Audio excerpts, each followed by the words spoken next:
Welcome to the Entrepreneur Podcast, where we take a look inside the lives of the accomplished and successful businessmen and women. We'll get up close and personal with the founders of booming startups. So lean in and prepare to carry away something to skyrocket your own business. Please subscribe to our show and do leave us a review. It means a lot to us. Now, here's your host, Rajiv. Hey listeners, welcome to the Entrepreneur Talk Show. I'm your host, Rajiv Unikrishnan. And this is the show where we talk about entrepreneurship and speak to great founders. Today we have with us Raghav Kapoor, co-founder and CEO of Smartkarma. Smartkarma is a collaborative marketplace that is radically changing the way market participants create, distribute, and consume investment insights. Welcome, Raghav. Thank you very much, Rajiv. Good to be here. Just a brief intro. Raghav graduated from Cambridge and did a master's from Stanford. He was also ranked as Asia's #1 investment idea generator from 2011 to 13. Over his career, Raghav has worked in various positions of leadership across major financial institutions and is also an entrepreneur. Again, welcome, Raghav. Do fill in the gaps of the intro and do let us know what's going on in your world today. I think you've summarized it very well there, Rajiv. I'm just sort of a humble human being trying to make a big difference in a big industry. As you did point out, my background's been primarily in finance, but I must sort of admit my first love is technology. I'm a math and CS major during my undergrad days, and I was fascinated by how deeply behind other sectors the finance sector was in adopting new technology. And that's sort of one of the main driving reasons why I've sort of left a stable, cushy job, and I'm trying to build something new with Smartkarma. Great. So before we get into business, what are your passions outside of work? A few things. I enjoy cooking a lot. I've got a 3-year-old son, so he's entering a stage where we have a lot of fun playing together. I definitely enjoy that a lot. I'm also really, really fond of sort of hacking together little projects on the side. And in fact, for 3 or 4 years prior to doing Smartkarma, I used to actually employ a couple of programmers out of my own salary to work together on various projects for fun. Tech's definitely something close to my heart. I always call tech my first love, investing as my second love. Okay. Moving to product, first, of course, what inspired the idea for Smartkarma? It was actually quite simple. I mean, we were working in an industry and we started to see many cracks appear, and we started to see a big hole developing around investment research. So it was really a need we saw as insiders. And I left together with a core founding team to try and kind of exploit that. So maybe drilling a little bit deeper, since some of the listeners might not know exactly what I'm talking about. Historically, big investors, big mutual funds, hedge funds, they've relied very heavily on research coming from investment banks to make their investment decisions. The way they used to pay for this research was by buying and selling large amounts of shares through these investment banks. And part of the proceeds resulting from that buying and selling activity used to pay for that research. What's happening is that due to new regulation and also because of many new, faster and cheaper ways of trading, funds are no longer being able to pay banks as much as they could previously for research. As a result of this, a lot of banks are moving away from providing the service, and the analyst teams are thinning out. That's resulting in a big fragmentation where all the top analysts are leaving and starting their own little research boutiques. Okay. At the same time, as you guys realize, there's a lot of interesting data that's now in the public domain, and increasingly is in the public domain. This is fundamentally changing the way research happens. Today a data scientist gets paid a lot more than a research analyst from a bank. 10 years ago, there were no data scientists, and research analysts were getting paid 10 times as much as they get paid today. So it's a very interesting shift in what's adding more value to the research process itself. So with Smartkarma, we felt a great opportunity to bring together a fragmented ecosystem of research providers into one marketplace and create a whole new business model that would allow professional investors to access. this sort of rich breadth of expertise. So that's what we're trying to do with Smartkarma. All right. And what's the vision for Smartkarma? It's a fairly straightforward vision. We see large parts of banks getting disintermediated by technology providers. Mm-hmm. So in a way, we feel that the agency principal model that exists in a bank will get replaced by a peer-to-peer model, and we will move from capital markets to digital marketplaces. Yep.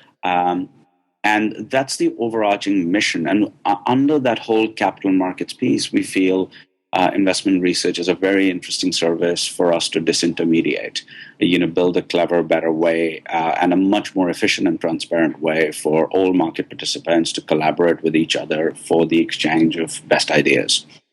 And that's what we're putting forth with Smartkarma.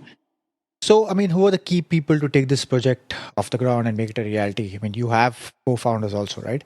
That's absolutely right. So, John and I and Lee Mitchell, we are co-founders here. We had worked together before in our previous startup. So it's a team that's, I guess, worked together now for close to 10 years. Oh, wow. Across, 2 or 3 different ventures. Yep. We are, as I was explaining, we're guys from the industry. We know the problems. We have a decent network across the professional investment landscape, and I think we are leveraging our individual strengths by coming together to do this. So a little bit more about each one of us. Yep. I've mentioned I'm more a tech guy, and I'm also involved in marketing and fundraising here. John comes from a research background. He also used to be on the buy side. He used to work as a portfolio manager at Millennium Capital. Okay. So he brings together, very detailed knowledge around how to build content-driven marketplaces. And Lee runs monetization for us. So he's the guy who's in charge of making sure the dollars come in. Okay, got it. And so before, when you thought of the idea, how do you validate the idea? Was it like, did you do any test MVP or just did we launch it? Well, I guess there were 2 phases. The first phase was, this was sort of a gardening leave period for both me and John. And we spent about 6 months speaking to nearly 400 different individuals across, I guess, senior positions across various industries, discussing what investment research meant to them. And a lot of these people gave us some very valuable insights, which helped us crystallize our idea. Some of these individuals are today featured on our advisory board. Okay. It's a very, very deep and prominent bench of people, and I'm very humbled and honored to have them with us. As an example, Cesar Sengupta, who runs Chrome and large parts of Android at Google, is part of our advisory council. Oh, okay. We have top people from the financial industry. We have top people from the legal and tech industry. So that was the first phase where we tried to forget what we knew, and we tried to hear and listen as much from others on how could a research marketplace change things for various different market participants. The second thing we did was we didn't waste a lot of time. We incorporated our business in September 2014, and on the 9th of January 2015, so sort of 3 odd months later, we actually hit the market with our first product, which was an MVP. It was very basic. We only had one engineer at that time. Even I had to do part of the coding for the front end, and it was very crap, as you can imagine. But the idea, again, was to build something based on a demonstrated market need. Yeah. So we spent almost the next 11 months just supporting that MVP, making it a bit better, but behind the scenes building a whole new product around the needs and the demands that were coming back to us. So that first year, 2015, was a year where we stayed in a private beta. Okay. With a very small number of clients and research providers, and really understanding the needs of the market. All right, got it. And so right now you'll cater to, is it any specific region? Is it only Asia now, or is it already global? Well, our clients are based globally, as are our research providers. But in terms of the areas of research we focus on, we're still very Asia-Pac driven. And we sort of do that deliberately because Asia is probably the hardest region for global investors to stay on top of. There are so many countries with different regulators. The consumer sector in China is nothing like the consumer sector in India. Yeah. So there's a lot of nuances that are difficult for somebody sitting out in the West to understand. So keeping an Asia focus keeps us differentiated, but also keeps us very, very relevant to global investors. Okay. So you have around 150 plus institutions as customers. I mean, what's the mix of this? Is it across various sectors? Actually, the numbers have changed quite dramatically. I think we have over 300 institutions now using Smartkarma. Okay. I would say about 100 odd out of these, or just over 100, are research providers. The other kind of 200 are a combination of professional investors, as well as now top journalists. Within the investors, our clients include sovereign wealth funds, endowments, hedge funds, mutual funds, some family offices, and we've also started attracting some early individuals as well to the platform. In terms of a geographic mix, maybe about 40% is the US, 25% is Europe, and the balance is clients based out of Asia. And these would be, sort of Hong Kong, Australia, and Singapore. Correct. So you have you have inside contributors like Manu Bhaskaran, Daniel Tabush, etc., who help give insight. So I mean, and you also have partners like I think Property Guru, Kotak, Morningstar, etc. So how does the platform work in terms of both these providers and contributors, and for the end customer? It's a really simple, straightforward business model. Our clients pay us a single subscription to get unlimited access to everything. That subscription is 30% of that amount is retained by us as platform owners. 70% goes into a pot which gets distributed to our research providers on a monthly basis. Each provider gets a share that's determined entirely by metrics that we measure on the platform. And these metrics tell us, they quantify the value add of every single research provider on a monthly basis. Okay. And how do you screen these contributors? How do you select these contributors? Yeah, it's a very disciplined process. But the first part of the process involves a referral from an existing member of our ecosystem. That referral is then converted into an interview or a sort of a discussion where we assess samples of work. We establish the sort of authenticity and background of that contributor. Once that stage clears, we either, we determine whether this particular contributor is of a sufficient quality to be part of our marketplace. And we also try and make sure that the contributor is of a sufficient, brings sufficient diversity to what we've already got. Once that's done, then there's a contractual process, and then they become part of Smartkarma. Oh, excellent. So in terms of competition, so Bloomberg would be your biggest competitor, I guess. I mean, how do you stack up, or what's the market like in terms of? I mean, you're very astute in saying that Bloomberg is a big competitor to us. I guess Bloomberg's the company we respect the most in the space. I think they understand the clients, and then they provide the right sort of services very well. The big difference versus Bloomberg, at least, is that for a large part, people use Bloomberg for their data needs or real-time data needs. There is no real concept of engaging independent research providers over Bloomberg. So in that sense, Bloomberg gives you news and data, and we provide the next level up in terms of service, which is the analysis of that data and news. So if anything, actually, I think we're quite complementary to what Bloomberg does. In fact, I mentioned that part of our subscribers now are also journalists. So we have quite a number of, Bloomberg, Wall Street Journal, Reuters, Economist journalists now using Smartkarma to research their top stories. Oh, excellent. Which is quite exciting. Secondly, our research gets syndicated onto Bloomberg, so people can actually preview some some of it on Bloomberg, not the whole thing, but preview it. Yep. And actually, our platforms integrate with Bloomberg in such a cool way that you can be on Smartkarma at the same time as being on Bloomberg. So kind of a funny analogy, but think of it as sort of Instagram's integration with Facebook. Okay, got it. Right, but that's great. In fact, some of our early investors used to call us Bloomberg meets GitHub. Okay. Yeah. Okay. And so you just raised, I think, another around 4.7 million totaling, I think, from last year, 7.5 million till date. Mm-hmm. What's the mix of your investors? How are they providing value? Right. So, our earliest investors when we did a seed round were mostly our advisors, but it included a fund called Wavemaker. Yep.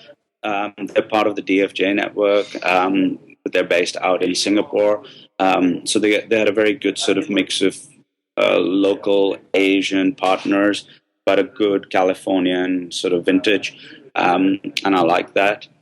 This current round has been more interesting. There are 5 funds who are invested. The 3 leads are sort of joint co-leads in a way. Okay. And it's various areas, I guess. There's an arm of the Singapore government called Spring Singapore that's invested. They will help us in many different ways, obviously opening a lot of doors, bringing credibility, but actually also helping sponsor quite a bit of the research effort that we're doing around data and data analytics. Then we've got Jungle as one of the other leads. They're Asia, sort of Southeast Asia and India focused VC, headquartered out of Singapore. They are, they've got a great track record, and again, they have some of the local government agencies in Singapore as their key investors, so they really help us expand our network quickly. They're also really working very closely with us on better HR practices, better accounting practices, so really lifting the game around operations within our business. Our third lead investor is a group led by Mr. Cofounder, who was the chairman of DBS Bank and Singapore Technologies. So, Singapore Telecommunications, which is, as you know, the largest telecom company out here in Asia. So Mr. Cofounder is just, very well regarded, and he's a true blue entrepreneur who is looking to build global champions out of Asia. So we're very fortunate to have him in the team. Wavemaker has sort of followed on to invest. Okay. And we also have a Japanese VC that only invests in digital marketplaces with us, and they help us think very deeply about the various growth metrics that we need to track and monitor to grow the business properly. So that's the institutional side. We also have a bunch of very prominent individuals who are, again, gatekeepers to large organizations and know our industry very well and will help us, shorten time required to be on the right growth curve. Yeah. It's a great mix here. It's a very good mix. Yeah. And so what's the team size currently? We're 18 people. So coming to the fintech space, it looks like it's all the rage now. I mean, what are the challenges you see faced by this space in Southeast Asia especially? I guess, there are sort of there are many parts to this question, but if I were to sort of just abstract away from detail, I feel that, while financial technology is a long time coming, I also feel that in many ways it's inhibited by existing regulators.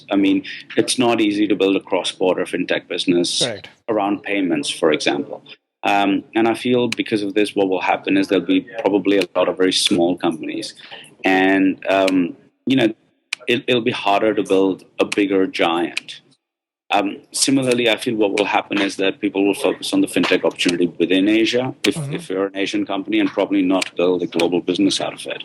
And then, somebody from elsewhere will come and hopefully take you out, as opposed to you being the leader. So that's one thing to think about. which is why, at Smartkarma, we've gravitated towards investment research, which is a global business from day one. Yep.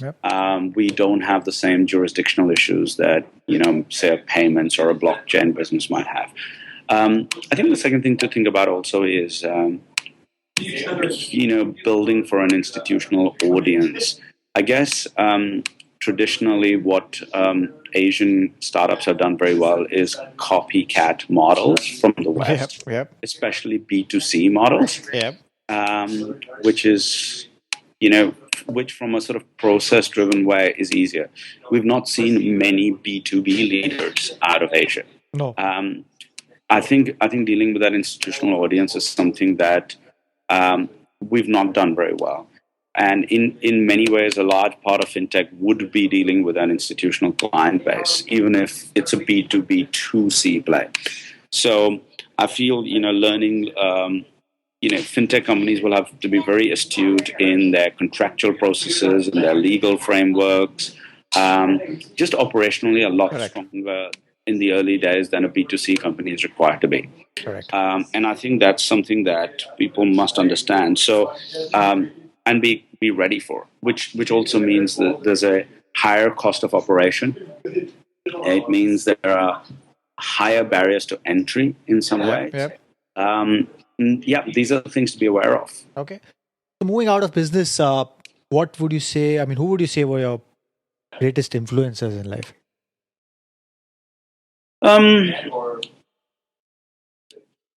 I guess, there are many seasons in our life, and in different seasons, there have been different influences, Absolutely.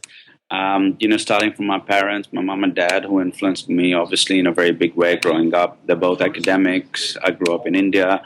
They really touched me by just the amount of attention and hard work and sacrifice that they made towards us, right? During school days and so on, I was away. I was in boarding school, and then I was in the UK and US, as you mentioned. In many ways, the real mentors there for me were some of my seniors or some of my classmates. God really had a way of sending someone who helped me out, who helped me get to the next stage. And further along in my working life, I feel, that the biggest sort of role model for me right now is my wife. Just having a partner who not only has empathy, but also has a good understanding of what I'm doing. I'm very fortunate. I don't have to come home and explain why it wasn't a good day. She gets it, right? And what would you say some of the best advice you've been given? I think being focused in what you're doing and having persistence and grit is probably the best advice. I feel today we're living in a world where, there's a lot of glam around the world of entrepreneurship or startups and so on. And I think a lot of that is just bullshit. I feel as we're building this business here, we understand the challenges and the timeline and the persistence required to build any business. Let alone a fintech business, which is probably a harder one. So I think having that realism is probably the most sensible advice. And as I mentioned, the other part is focus as well. We notice a lot of young companies sort of quickly giving up and pivoting and, trying different things. While I don't discourage people from, taking risks with their business models, but at the same time, you can't give up too quickly on anything either. So I think just having that grit is another big part of. And over you've been in different corporate jobs. So during this time, when did you know you were meant for entrepreneurship or you want to entrepreneur? I guess the earliest was my days at Stanford. I think Stanford screws everybody up. We all want to start our own companies, which we did. So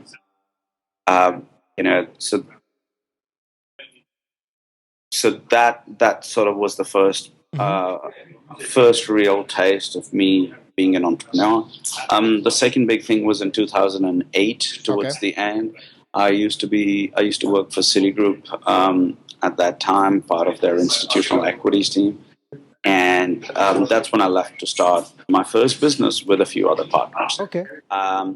And again, there were a lot of great lessons learned during that time. But I feel in many ways, running your own business is a calling rather than something you want to do. I think when you're called to do it, you feel you're ready. I think I notice again a lot of people doing the exact opposite. I have an idea, let me go do it. Yeah. But they're not really being called by the market or by a particular opportunity or something as much, which is fine. I guess sometimes things are serendipitous, but for me at least, I felt called to do it. Okay. And during this entire entrepreneurial journey, any points where you just want to completely give up? I wouldn't say you want to give up, but you really do sometimes wonder, why didn't I take the easy road? Yeah. But then, the truth of the matter is that there isn't an easy road, actually. It's just that the grass can be greener sometimes. So it's a matter of perspective. And this is why I was saying it's really great that I've got my wife with me in this journey, because we sort of committed to God. We feel God is leading us down this path, and hence we should take the work He's given to us with humility and with pride, like God-given pride, that He wants us to do this. And let's use this to touch the lives of as many people around us. And if you start thinking like that, then you don't give up on that, right? Absolutely. And any kind of release or feature set coming out at present, which is getting you and the team really excited? Oh, there's a lot. We've released 58 versions of Smartkarma since November last year. So we are constantly releasing great new features. I wouldn't go into too much detail, but very recently we built an app store on Smartkarma, which allows us as well as third parties to build and host financial apps on our app store. I think this is a very unique model in terms of building a very interesting workflow for professional investors to automate large parts of their daily process. So that's quite exciting. It's going quite well. So that's using your APIs, right? Yes, absolutely. So where do you see yourself and your business, let's say, in the next 2 to 3 years? A large reason why we raised this funding was to further accelerate business development and tech development and become a category leader. Because this is a new category, it doesn't really exist. And we are certainly kind of leading in this space. So, the vision for the next 3 years is to further grow the moat around that leadership and make sure that we are seen as a new way in which investment research is done. And I'm very excited to be trying to do that. All the best for that. Finally, a part of a show which is a quick fire round, quick brief answers. Okay? Sure. When people ask you, what do you do? How do you answer that? I say I am leading a very bright, world-class team to change how research is done. When you think of the word successful, who is the first person that comes to mind? One of my previous co-founders in my last business. What do you excel at that people might not realize? Cooking. Okay. What is something that you believe in that other people think is insane? My belief that investment research shouldn't be done by banks. What would you say is Raghav's greatest weakness? I've never, ever really been through a very tough patch in my life. Okay. And your favorite city globally? Shanghai or Singapore. Oh, okay. Finally, Raghav, any last thought or piece of advice that you may have missed that you want to give our aspirants? I'd just say try and enjoy the now, the present, and not worry too much about the future. That's my own resolution as well. And please let our listeners know how they can reach you, also Smartkarma. Well, connect with me on Facebook or LinkedIn or basically any of the social media platforms. That would be the easiest way. Okay. Again, Raghav, thanks for taking the time to talk to us and inspiring our listeners to start their own ventures, and all the very best with Smart Karma. Thanks very much, Rajiv. Appreciate it. Do visit smartkarma.com and visit us at theasianentrepreneur.com to get the show notes, and please subscribe to our show on all the platforms. Thanks a lot. Cheers. Thank you for listening, and please subscribe to the show so you don't miss an episode. In the meantime, head over to theasianentrepreneur.com and check out show notes and other information to motivate you in your entrepreneurial endeavors.